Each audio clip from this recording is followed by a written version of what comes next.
বন্ধুরা, পাকিস্তানের ব্যাটসম্যান বাবর আজম করতে যাচ্ছেন বিশ্ব রেকর্ড। টি-20 ম্যাচে অত্যন্তই ভালো খেলেন কিন্তু বাবর আজম ওয়ানডে এবং টেস্ট ম্যাচে ভালো না খেলতে পারলেও তিনি এবার বিশ্ব রেকর্ড করতে চলছেন টি-20 ফর্মে। প্রায় এক বছর পর আন্তর্জাতিক টি-20তে আজ মাঠে নামলেন বাবর আজম। পাকিস্তানের হয়ে তিনি সর্বশেষ টি-20 ম্যাচ খেলেছিলেন 2024 সালের ডিসেম্বরে। সেই ম্যাচও প্রতিপক্ষ ছিল দক্ষিণ আফ্রিকা, আর আজও প্রতিপক্ষে রয়েছে দক্ষিণ আফ্রিকা। এই দক্ষিণ আফ্রিকার বিরুদ্ধে ম্যাচে মাত্র 9 রান করতে পারলেই আন্তর্জাতিক টি-20তে সর্বোচ্চ রানের মালিক হয়ে যাবেন বাবর আজম, ভাঙবেন রোহিত শর্মার রেকর্ড। গত অস্ট্রেলিয়া সিরিজে রোহিত শর্মা লাস্ট ম্যাচে খুব ভালো একটা সেঞ্চুরি করলেন, কিন্তু টি-20তে তার যে রেকর্ড রয়েছে সেই রেকর্ড এবার ভাঙতে চলছেন বাবর আজম।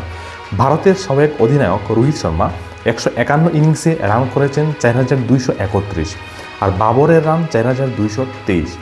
রোহিতের চেয়ে অবশ্যই 30 ইনিংস কম খেলেছেন বাবর আজম, অর্থাৎ 121টি ইনিংসে তিনি এই রানটি সম্পূর্ণ করেন।